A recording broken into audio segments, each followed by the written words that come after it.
गांव से पधारे अतिथि हमारे बीच में पधारे श्रीमान विरोधी सर और मेरे सभी स्टाफ साथी, मेरे पीओ परिवार के सभी साथी, प्यारे बच्चों, आप सभी को मैं बहुत बहुत बधाई देता हूँ और धन्यवाद भी देता हूँ कि मेरा आज का मूल उद्देश्य ये था कि सभी साथी मिल जाए। विदाई समारोह का या ऐसा कोई योजना मेरी नहीं थी। मेरा तो ये था कि सारे परिवार के पीओ परिवार के सभी साथी आ जाए और सभी का माल्यार्पण हो जाए। तो जिस प्रकार से हम देखते हैं कि एक सम्मान समारोह जिला स्तर पर होता है, राज्य स्तर पर होता है, तो उसी स्तर पर एक पीओ स्तर पर सम्मान समारोह रखने का मूल उद्देश्य था। इसीलिए मैंने आप सबको निवेदित किया था और सर से इसी बाबत मैंने बात की। सर ने कहा था कि बिल्कुल आप सहज कीजिए, इस प्रकार का कार्यक्रम करना अच्छा है विद्यालय के लिए। मैं पिछले 5 वर्षों से यहाँ कार्यरत हूँ और जब मैं आया था तो उस समय यहाँ का नामांकन 300 था और 300 के आसपास है। कुछ नामांकन कम भी हुआ इस साल। मेरा शुरू से ये प्रयास था, जब मैं यहाँ आया और मैंने ज्वाइन किया तो आदरणीय मुनीम जी प्रधानाचार्य जी थे और उन्होंने ज्वाइन कराने से पहले एक ही बात बोली थी कि यहाँ तो बहुत विपरीत परिस्थितियाँ हैं। और मेरे से मुंह से निकला कि मैं तो जिंदगी विपरीत परिस्थितियों में निकली है साल में, तो फिर तो चल जाएगा, फिर कोई चिंता नहीं। तो वहाँ ज्वाइन किया और अब वहाँ स्थिति आई कि साहब सबसे पहला काम था यहाँ आने के बाद में बोर्ड परीक्षा परिणाम, और उन्होंने आते कहा था कि आप चार्ज क्या लोगे, तो मेरा एक ही था कि साहब जो आप देंगे वो ले लेंगे। तो एक तो यहाँ पर आपको क्लास कौन सी क्लास के क्लास टीचर बनोगे, तो मैंने कहा सर 10वीं दे दीजिए, क्योंकि 12वीं में तो मैं वैसे ही पढ़ा रहा हूँ और 10वीं में विशेष रूप से मुझे फोकस करना है। और मैंने अपना पूरे मनोयोग से प्रयास भी किया, उन बच्चों के साथ जुड़ाव रखा, 10वीं के बच्चों के साथ में, 12वीं के साथ में, और ईश्वर की कृपा से परीक्षा परिणाम भी अच्छा रहा। इस अवसर पर प्यारे बच्चों में एक बात कहना चाहता हूँ कि अनुत्तीर्ण होना, सप्लीमेंट्री आना या किसी प्रयास की कमी को दर्शाता है। इससे हमें बिल्कुल नहीं घबराना है।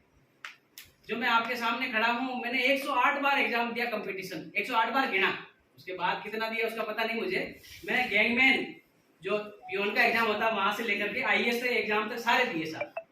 और पिछले 20 सालों में भी यही कर रहा हूं। सबसे पहले मैं जब 11वीं क्लास में था 1998 में मैंने पहला एग्जाम दिया था, और अभी जो ये अंतिम एग्जाम आरएस मेन का गत वर्ष ही दिया था। फिर उसके बाद मैंने थोड़ा विराम लिया कि अब तो मैंने एक जीवन में सीखा है, यदि मैं वहां हार जाता, और इसके बीच में मैं ये भी बताऊं कि मैं 4 बार ही पास हुआ सर, इसका मतलब 120 बार फेल हो गया।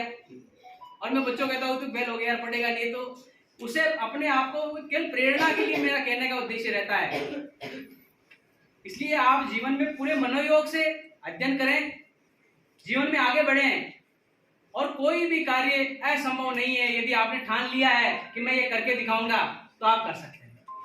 मैंने भी 10वीं परीक्षा पास की, अच्छे अंक थे, और मेरे टीचर ने कहा कि बायोलॉजी ले लो। मैं एक दिन बायोलॉजी में बैठा, दूसरे दिन मेरे संस्कृत के मैडम थे, तो उन्होंने कहा कि भाई तेरे 1 लाख रुपए जेब में है क्या? मैं कहा साहब जेब में 1 रुपये नहीं है। तो फिर ये बायोलॉजी के चक्कर छोड़ दे। मैं कहा क्या करोगे? कुछ भी ले, लेकिन ये ऐसा क्षेत्र है जिसमें पैसे खर्च करने पड़ते हैं। दूसरे दिन से मैंने साहब एग्रीकल्चर ले ली, कृषि विज्ञान, और इसीलिए ली थी कि मैं एसटीसी कर लूं। उस समय परसेंटेज बेस था, और एसटीसी करने के लिए मैंने लिया। उसमें 10th 12th क्लास में मेरे परसेंट भी अच्छे बढ़े, 81% बढ़े, और मैं खुश हुआ कि अब एसटीसी में नंबर आ जाएगा। लेकिन ऊपर वाले को कुछ और ही मंजूर था। उन्होंने क्या किया था, उसी साल एसटीसी बंद हो गई। अब मेरे सामने कोई चारा नहीं था। दूसरे दिन से ही बकरियां तो मैं पहले से ही चला रहा था, अब दूसरे दिन से मजदूरी की तलाश में शुरू कर दी, पत्थर तोड़ने जाना करना जो भी था। लेकिन फिर भी मैंने एक प्रण लिया कि मैं पढ़ाई नहीं छोड़ूंगा। जैसे ही बीए फर्स्ट ईयर का एग्जाम का आया तो मैंने फॉर्म भर दिया। मैं पहले से ही, क्योंकि किताबों तक संभव नहीं था, तो मैं पासबुक लिया है, और उन पासबुकों से 2 महीने 4 महीने पढ़ाई की, फर्स्ट ईयर किया, सेकंड ईयर किया। लेकिन मैंने वो छोड़ा नहीं, और साथ में कंपटीशन का एग्जाम भी तैयारी लगातार करता रहा, उनकी भी देता रहा। इस बीच में मेरा बीएड का भी नंबर आ गया, तो मैंने वो भी करी, और वो करने का कारण था कि मेरा अजमेर में आ गया था। यदि बाहर गया आता तो मेरी जिम्मेदारी इतनी थी कि मैं बाहर नहीं जा पाता। उसके बाद में ये सिलसिला आगे चलता रहा, और मेरा उसके बाद में नवोदय में भी चयन हुआ। वहाँ भी मैं 2-3 महीने लेके आया, वहाँ की परिस्थितियाँ भी मैंने देखी। और फिर उसके बाद में यहाँ से आगे फिर मैं बोरा का खेड़ा में मेरा पदस्थापना 33 श्रेणी में, और यहाँ पर मैं आपके सामने हुई 2017 से।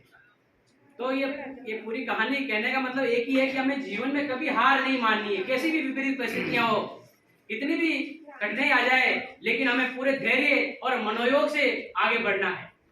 और जो मनोयोग और धैर्य से आगे बढ़ेगा उसे जीवन में सफलता अवश्य मिलेगी, क्योंकि उस परमात्मा के दर पर देर है, अंधेर नहीं है। और आप सभी ने मुझे मान सम्मान दिया, उसके लिए बहुत बहुत धन्यवाद। और कर्तव्य निर्वहन के दौरान यदि हो सकता है किसी साथी के साथ मेरा कुछ कटु विचार या कुछ बात हो गई हो, मनमुटाव भी हो सकता है, तो मैं उन सबसे क्षमा प्रार्थी हूँ कि वो इन बातों को यही छोड़ दे और इसी प्रकार आपका आशीर्वाद बना रहे।